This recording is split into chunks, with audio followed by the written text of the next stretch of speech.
I'm Tanvi. I'm a 17-year-old student, and I'm the head of media and design at Flowpad. And this is Uh, Mary. I'm Mary, and I'm one of the heads of communication at Flowpath. Awesome, awesome, awesome. And you both are studying school. Yes, Yes, Okay. Class 12, 11. 12. well, yeah, Very nice, very nice. Okay. yeah. So I think Mary's just going to introduce Flowpads a little bit for us. Yes, of course. Yeah. Flowpath was established in 2020. It's a non-profit organization which aims to eradicate period poverty in rural India, and we distribute flow pads free of cost as the COVID-19 pandemic worsened the financial condition of rural menstruators, making it hard for them to afford these pads. And Project Flow is in partnership with Sunshield Foundation, and it has a four-fold approach. The first one is conducting awareness workshops to educate girls and women about menstrual hygiene and to provide employment to the women of villages in Haryana who stitch the pads. The third one is distribute reusable pads to menstruators as a safe and pocket-friendly option, free of cost. And the fourth is reduce menstrual waste, as reusable pads last for over 2 years, as against the disposable pads, which are one-time use only. Okay. Yeah. Cool. And today we're celebrating Menstrual Hygiene Day, and with us we have Dr. Shruti Sharma, who Thank you. is very kind to join us today. So Dr. Shruti Sharma is a gynecologist, and she is working towards spreading awareness and leading campaigns about women's health issues in India. And if Dr. Shruti Sharma wants to go ahead and introduce herself a little bit on that. I don't want to introduce myself though. But I really want to tell one thing is that, when you guys, I think Anvi, right, the founder of Lopats, when she came to Yes. me, and I think the Shreya, little sweet girl, when both of them just approached me a week back, I was stunned because, at this age, you guys have this insight that yes, there should be done something for the betterment of the society and the underprivileged is commendable because I have seen people of my age as well, getting lost in the materialism that the world has to offer, and when they just start studying and, they studied for so long, they want to make something out of it, they want to earn fortune. And I think what I really believe is that, yes, you should work towards building your life, which is very important, but I genuinely believe that these people really need your help, and even not a helping hand, even if a little finger you can just pass it on to them, I think it can make a very big change. And in a country like ours, period poverty or maybe normal poverty is drastic, and people really need help. And I think this is what I really, it's commendable that you guys have this insight such a young age. And when you reach, when you reach 25, 26, I think you're going to go wonders. It's amazing, commendable. Because in the end, I think it's really important, whatever you do, how much money you earn, how much, fame you get. I think people never forget what you did for them and how you treated them. So I think that is very important, and very nice to see such young girls doing all of this. Proud of you. Thank you so much. Um, okay, so We basically can go on with the today questions. Yeah. we're just gonna have a few questions to Dr. Right. Shruti, and then Right. she'll give us our very wonderful insight. So I think Mary will start us off Hmm. with the first question. So, your first question to you is why do you think that period blood is considered dirty or impure?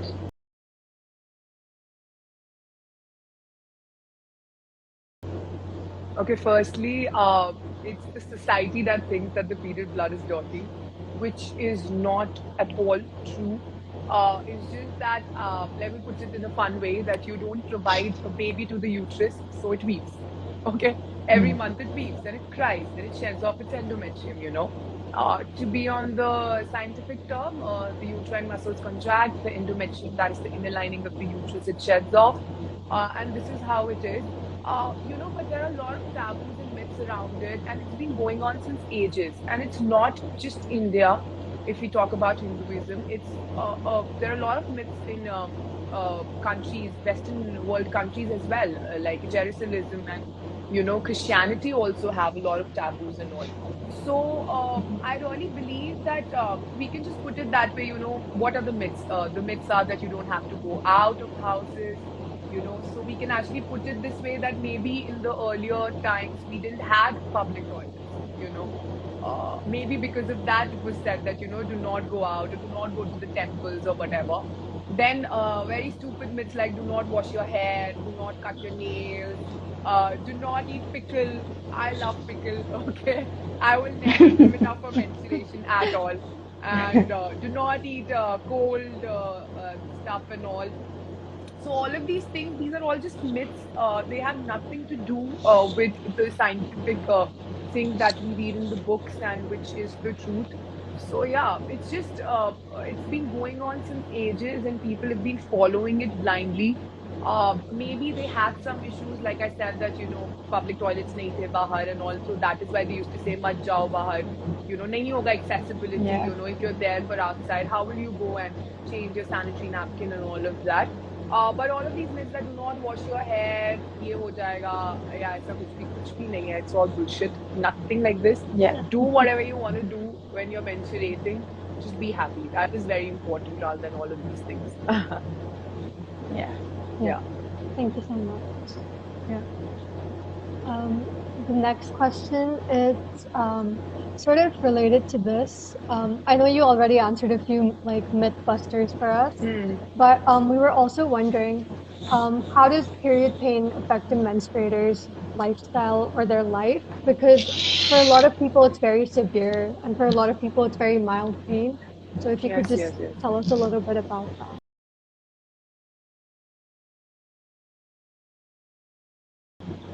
I think period pain is very subjective. I've seen a lot of my friends and a lot of the people I know suffer a lot because of period pain. They have a severe nausea, severe bloating. They just can't stand up from the bed. They feel very nauseous. But for a lot of people, it's a happy period. You don't have anything. You're just chilling and all. Yeah. So it's very subjective. But yes, I genuinely believe that when you are having period, the people who have, because a lot of times it's hereditary as well. Their mothers were having a lot of pain and all, so uski wajah se bhi hota hai. But there are a lot of underlying conditions also. So if you're having a lot of period pain and you think that you cannot bear it, and it is associated with diarrhea or maybe nausea, vomiting, then I think yes, you should go consult a doctor for it and you should start taking medication for it. Because ignoring it will not lead you anywhere, and there could be other underlying condition also. A lot of girls have endometriosis, females above 30. So even then also I think we should go see a doctor if you are facing it. But a lot of times it's genetic also. I really believe that I think period leaves should be given. And in a lot of countries they've started, in a lot of MNCs they have started giving period leaves and all. So I think I really believe that period leaves should be given to have a happy period. This is how it is, yeah. But if you have any issues like बहुत ज़्यादा pain which is unbearable associated with all of these things that I've told you, I think you should go see a doctor and not ignore it. Yeah. Yeah. I have one underlying question to your Please, question. please Is ask. how does period pain affect your mental health?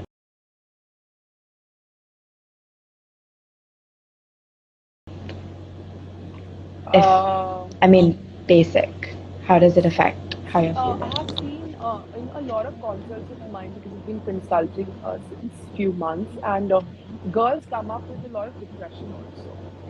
They when you talk about mental health, yes, a lot of girls feel very depressive when they are just about to get their period. And it's very normal. It's nothing like this. So it actually depends. That is why I always say that whenever you're about to have your period, indulge in good mental health. Do the things that you like. Do not just go what the society is saying or what they're trying to put it up on you. just chill, just relax, just be happy about your body, indulge in things which you really like doing in your daily life. If you like doing any form of exercise, swimming, Pilates, or whatever, go for that. Do not be scared that, I'm having my period, so I don't want to do it, or, I can't do it. You can do anything and everything in this world while you're menstruating, whether it's anything for that matter, anything. You can skydive also while you're on your periods, okay? So it's nothing like that. So just indulge in good mental health, because obviously, you have your mood swings and all, and obviously then people judge you when, especially men, they'll be like, oh, is that time of the month that Yeah. you're having, Yeah. that you're being so cranky and all. I just have one thing to say that I think you should get a uterus and feel that pain and those mood swings. Then we would ask you that is it that time of the month that you're Yeah. having? Because yes, you have a little mood swings, but it's not just about कि period है तभी mood swings and all हो रहे हैं. ऐसा कुछ नहीं है. And if you feel it, just indulge in good food, good lifestyle, and that's it. Because mental health is as important as physical health, and to be happy about your body is very important. Very, very. Yeah. Yeah. So, Absolutely. so our next question is, could you tell us a little bit about PMS or premenstrual syndrome and like the symptoms included in it? Yes, yes, yes.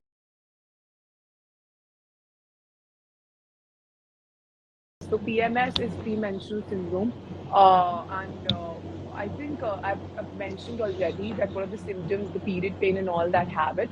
They have a lot of nausea, vomiting, bloating, and diarrhea as well. That they have it before their period.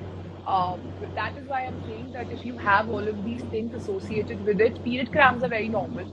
It's nothing to really worry about. Girls worry about period cramps a lot because yes, it's very hereditary also. A lot of girls, because their mothers have it, so they feel it.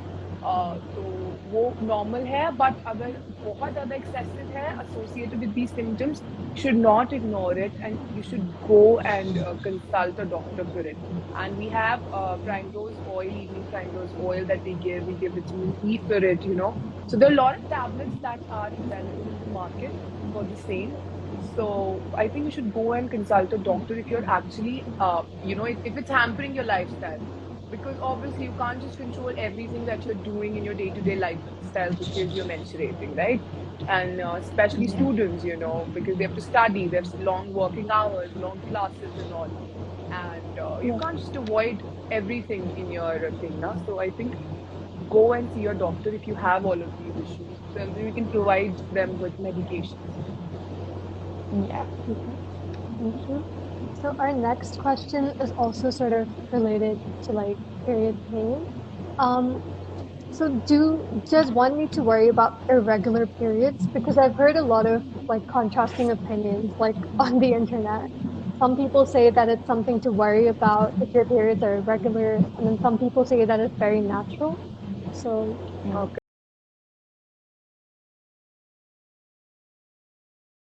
what would you say? So, anything from a 28-day to a 40 or 45-day cycle is normal. Okay. One thing which is very, it's not there right within the people's mindset. They think that 28 to 30-day cycle is normal. No, 28 to 40 to 45-day cycle is very completely normal.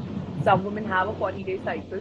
So if you are having beyond this, and you had a 28 to 30-day cycle, but now since 6 months or maybe, since 5 months, you are having irregular cycles, yes, you should go and see a doctor because one thing which is very common in young females because of the sedentary lifestyle is PCOS. I think everyone is talking about PCOS these days. A lot of apps are there. Everyone's marketing PCOS, I genuinely believe, and a lot of diet plans available for PCOS, gluten-free diet, dairy-free diet, and all of this. So yes, PCOS is one thing which is very common these days in younger females.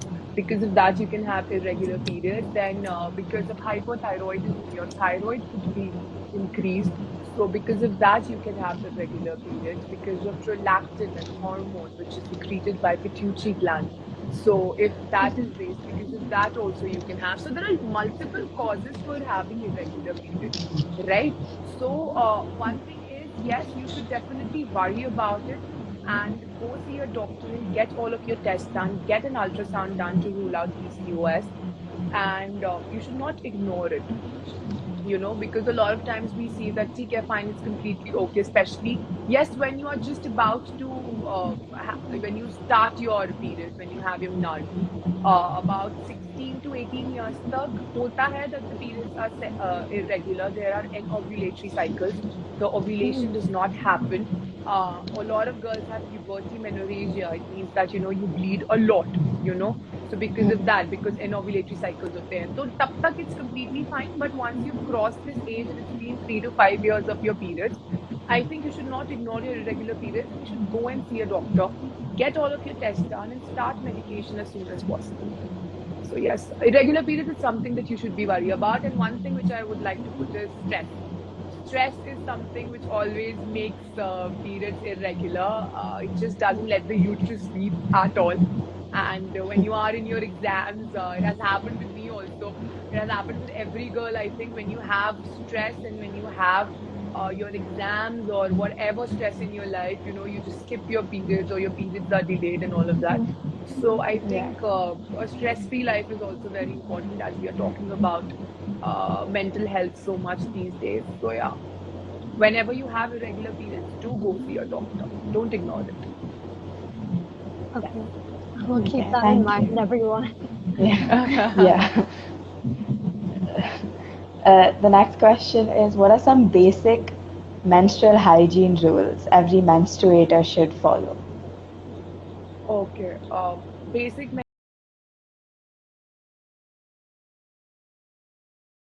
menstrual hygiene rules.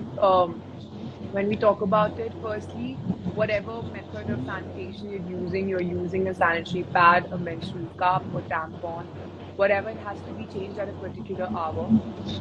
Pads usually should be changed from 4 to 6 hours, mandatory, because they give you a lot of rashes and all also.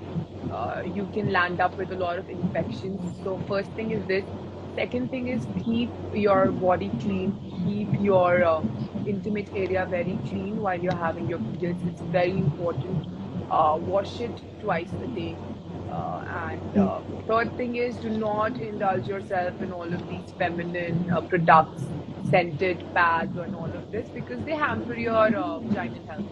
Your vagina is very much capable of cleaning itself, so you really don't need to do a lot for it. But if you use all of these products and you do a lot of douching, so douching means washing it with all of these vaginal washes that is available in the market, you actually hamper the bacterial flora that is there in the vagina, which is for good. So it has a pH of 4.5 to 5.5. So you actually make it, you hamper it. So this is something which is very important, and the girls should see, because you get lured by the products that they sell you on the market. And now so Instagram is there, Facebook is there, so you don't need a television for it. Everything is there. Yeah. Sponsored ads Yeah. are so much on Instagram that people just see that and it's like, oh, this looks so great. They do it in a very awesome packaging. Not that I'm against it, and I'm not saying that whatever it is, but yes, try avoid it, because in the end it's self cleaning. And if you feel like using them, use it once a day, because a lot of girls have white discharge and they want to feel fresh in the morning. But regular douching will never help you, and you actually land up in trouble by doing it. So third thing is this, and fourth thing is that just keep yourself clean. That is very important. So all of these menstrual hygiene things are very important. If you're using a cloth pad, or you should dry it in sun for about 4 to 5 hours. It should not be wet. If you're using a sanitary napkin, change it, because you can actually land up in very bad infections like toxic shock syndrome, which is Yeah. another topic in itself. So infection should be avoided at one thing, and keep on changing the sanitary napkins. The tampons also have a life, so change that also. The scented tampons also which are available, please avoid them. They're not going to help you. Organic tampons are available. I don't know if it's available in India or not, but USA is using organic tampons. So although they don't have any harm, they also are very good. They can use them. But yes, keep on changing them, you know. Do not use them for a very longer hour. Okay, thank you. So just an extension of this question, where do you think most menstruators go wrong when, like, more commonly go wrong when they're practicing menstrual hygiene or menstrual care?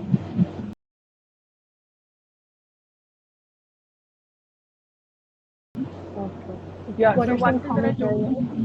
one thing that I told you is that they do not keep themselves clean and they're out, doing something or maybe, out on an outing or whatever. Don't change their pads, very bad. It will lead to infections. Do not keep it clean, first thing.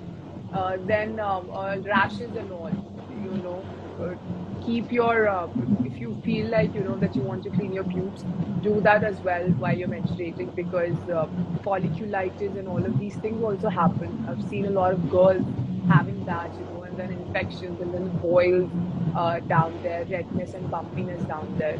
So these things should also be kept in mind and eat good food also, which is very important.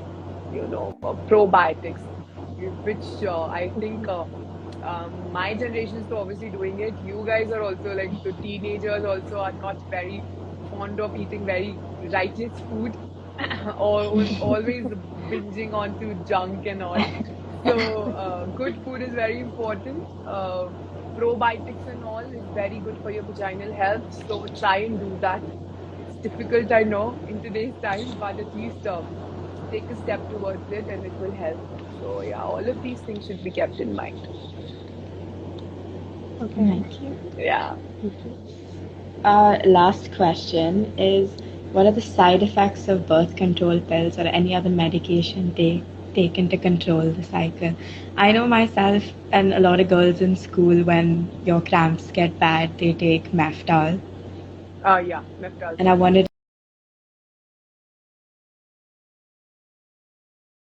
to know how it Okay. works. So meftal is not a birth control, it's an antispasmodic. Okay. So one thing which meftal is very common, and I think it's the hot selling drug during periods for all the girls. Because every time I speak to a girl, and she'll be like, "What are you taking?" I was like, "I have a lot of period pain, and I'm taking meftal." I was like, "How are you taking it?" I just pop up 2 tablets, lagatar, like just twice. Right? 2 tablets are pop up and the period pain is gone. One doesn't do anything. I was like, okay, so these are just antispasmodic, even if you have normal just teething pain also. So it'll help you. Yes, but it does work wonders in period pain. That is why I think it's very hot selling. So one thing is you can definitely, but it has no side effect. You can definitely use it, but do not have a habit of popping a lot of pills on the same day. Twice is completely fine. Take it BD for 3 days for the first 3 days of your period. That is which is important. When we talk about the OC pills, oral contraceptive pills are usually given for irregular periods, and it's very, very prominent, and we're giving it in PCOS. Okay. So they are combined oral contraceptive pills and then they're oral contraceptive pills. So combined oral contraceptives, they're basically two major hormones. I think everyone knows estrogen and progesterone in your body, in a Yeah. female's body. yeah. So it combines of both of those things in a very less quantity, right? And nowadays we have Jeanette 35 or Dime 35, all of these brands which have CPA also, which which is dealing with hirsutism, which is in PCOS, where you have facial hair over your, chin, over your lips, and all of that. So upper lips. So we are giving that also. It doesn't cause very much harm. It does regularizes your period. So it's very, very important that yes, if you're having irregular periods, you can definitely go for OC pills. Long term side effects इतने नहीं है. अगर आप बहुत ज्यादा over 5 or 6 years use कर रहे हो तो फिर हम कुछ सोच सकते हैं, otherwise there's no issue. Major minor side effects you can have nausea, vomiting kabhi kabhi, because everyone's body reacts differently to every medications, right? So Yeah. that you can actually have. But otherwise, I don't think so that you have major issues. And OC pills, you can definitely go. And I think it's a very good method for birth control as well. Women who are sexually active in their lifestyle. I think rather than popping up all of these emergency pills, because they hamper your menstrual cycle. I have been getting a lot of Yeah. queries about it, that they pop up the emergency contraceptive pill and then their periods are coming twice in a month, or maybe just prolonged to 10 or 15 days, they're bleeding and bleeding. So that is something which I really feel that you should not at all go for. Go for birth control and use them when barrier contraceptives are always there to help you out in such conditions. So yes, this is how it is, and it's no issues if you want to use OC pills. OC pills are only for regularizing your periods that you're using and for the birth control method.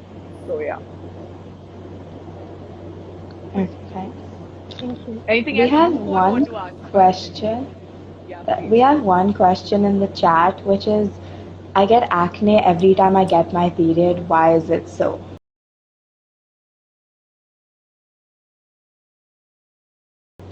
Okay. So it's very hormonal. If you are having acne during your periods, it happens with a lot of girls because of the hormonal, the estrogen, progesterones, they go up and down and all of that. Then there is FSH and LH also. So it's a long cycle. I can't explain you all of that. But it's very common. A lot of girls face this. But if you're having acne, not when you're menstruating, and it has grown up in the 6 months, this could be a sign of PCOS, which is very, very common, So go see a doctor. Acne on the back as well. I've seen girls with severe acne on back, not on the face, but on Yeah. back. So go consult a doctor for it and do not think that it's very normal and all of this. So yeah, and obviously for cosmetic purposes, you can obviously apply the topical creams that are available in the market for all of these acne, but usually it's hormonal. So nothing to worry about. But if you are having it continuously, not while you're menstruating also, then it could be a sign of polycystic ovarian syndrome, and you should not ignore it. We would provide you with medications. Yeah, I can see one another question about Yeah. PCOS. Yeah. So the next question we have is, I have PCOS and my cycle is 15 to 20 days. And the person says that they're taking medication, but it's not that effective. So what can they do instead? Okay.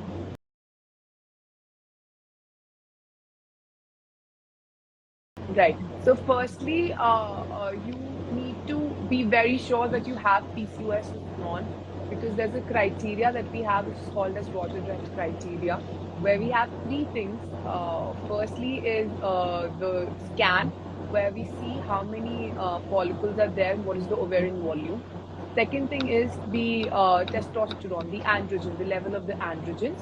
And the third is the irregular menstrual cycle, right? So, as this female has asked that the cycle is 15 to 20 days, if the cycle has just now become 15 to 20 days, you need to get all of these tests done that I've mentioned, right? FSH, LH on day 2, then testosterone, prolactin, thyroid. All of these tests have to be done, and then along with a scan. So I think this is something which is important. You need to get all of these scans done, because now PCOS, one thing I would like to say here is PCOS become a pandemic. Every other girl, even if she doesn't have it, she thinks that she has PCOS. So before all of these things, you need to get all of these tests done, because you need to see. And one thing that I've really seen is, yes, lifestyle modification is very important. I would never say that lifestyle modification will not help you. But a lot of girls come up that it's just about losing weight, and every time I go to see the doctor, she always tells me to just lose weight, work out, and all of this and all. Yes, it is important. I never say to any female out there that this is something which is not going to help you. This is definitely going to help you, because see, PCOS is a very new disease. It's just 10 to 12 years old, okay? And to be very honest, you have no treatment for PCOS, okay? You cannot cure PCOS completely. You can only just control the symptoms, You can reverse PCOS, but you cannot completely cheat it. Doctors are still finding ways. There are a lot of research articles that are published nowadays, a lot of supplements, that we're trying. We're trying myoinositol, which is a very new supplement that we are giving for PCOS, and metformin, in a lot of research articles, we see that metformin is given for PCOS, and OC pills are obviously there to regularize your menstrual cycle. So one thing that you really need to know is that along with the lifestyle modification, you need to find out the underlying cause, because you could be having irregular menstrual cycle, not because of PCOS, but because of hypothyroidism, which is that your TSH that could be elevated, So, these things are very important, and the female should not just start taking medications directly. They should go see a doctor, get all of these tests done, and go likewise, right? So, this is something which I really want to tell all of the girls out there, that don't just start taking anything. Go see a doctor, consult one, talk to her about it, and she would, even if she's telling you to do lifestyle modification, tell her, ma'am, please get my test done. Then we will speak. Yeah. So this become a PCOS chat altogether. Very hot topic. Yeah. Very hot topic. Anything else you both want to ask personally? The schools should have an off menstrual cycle while you're menstruating. Yeah? Definitely. I used to feel when I was a kid, I was like, why do I have to go to school? Yeah. So boring. True. In the morning, 6 o'clock to get up. Oh my God, that was. And I'm not a morning person at all. So it was very difficult for me to get up in the morning during my period. So yeah. Yeah. I don't think there are any more questions in the chat. Yeah, I don't see any right now. Yeah. So that was a great session. Yeah, we still got a couple of questions, and that's nice. Your opinion upon menstrual leaves? I think someone just. Just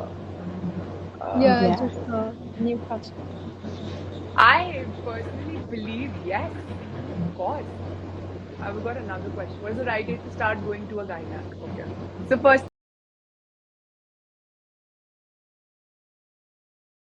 thing, we'll answer this menstrual leaves wala.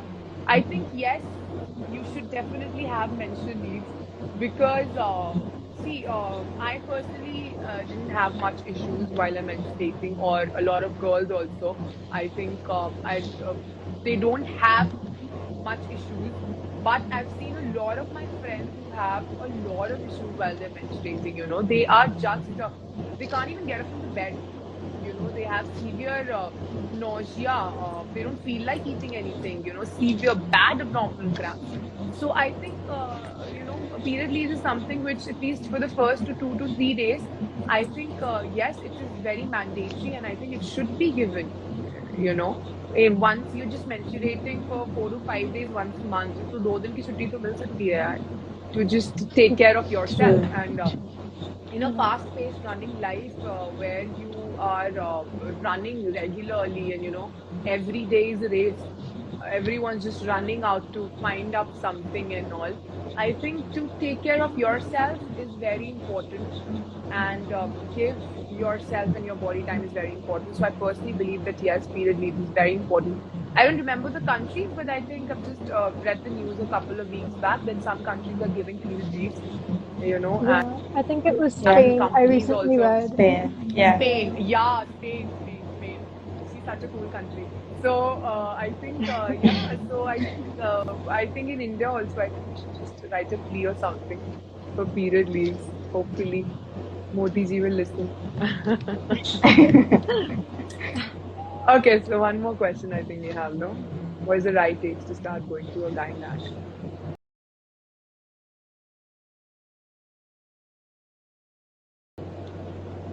And how often you should go to a gynaec.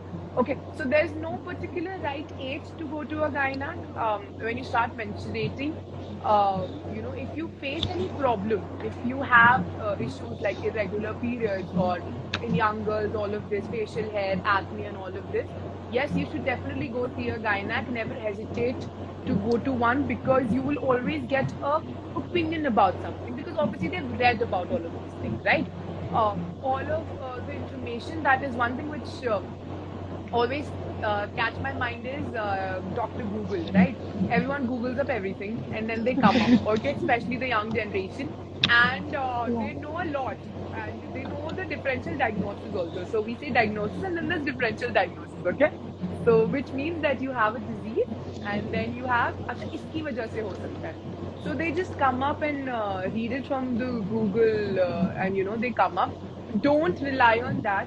See, Google has this, whatever I put on Google, no, and if I market myself and all of that, it'll come sabse upar. Okay?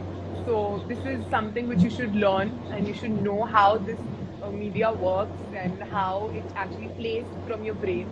Even when you go, one example, like even if you go to Zara, to shop, right?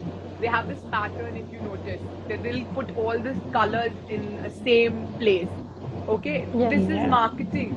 This is how they actually, uh, play from your brain. And this is how girls get huge. So I think don't rely on all of these things. Go see a doctor and go find a suitable doctor for yourself and talk to her about it. Don't think that it'll be a judgmental consult or not. You will always get something out of it because they've read it for so many years and they have an experience in the same. So you will always get something out of it. Maybe not what you were looking for, but at least 20%, 30% you will definitely go. You'll get something out of it. So yes, this is something which should not be ignored. And often, so it's not a particular thing that yes, you have to go in a 6 month interval if you want to get all of these routine tests done. Because now, one I think a couple of weeks back, a girl very young, she told me that shall I get a cervical smear done for cervical cancer? I was like, you're too young for this. You're just 20. Don't worry, because there's a lot of awareness, no, and they're very scared.